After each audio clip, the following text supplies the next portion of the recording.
Nah, korang tengok ini video. Takut tak? Bahaya tak? Cepat savekan video ini dulu kerana saya akan bagi korang kan cara-cara mengatasi.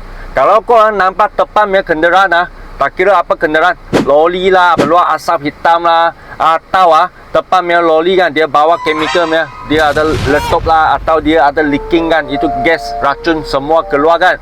Korang pertama nak buat apa? Cepatlah, tak payah fikir tau. Balik sini, tutupkan aircon.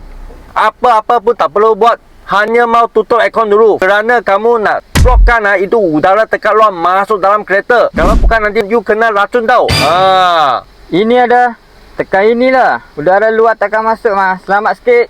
Tak boleh. You tahu mengapa tak boleh Kalau kamu tekan ini sahaja dia ada sikit-sikit masuk juga. Nanti kamu kena racun juga. Faham tak?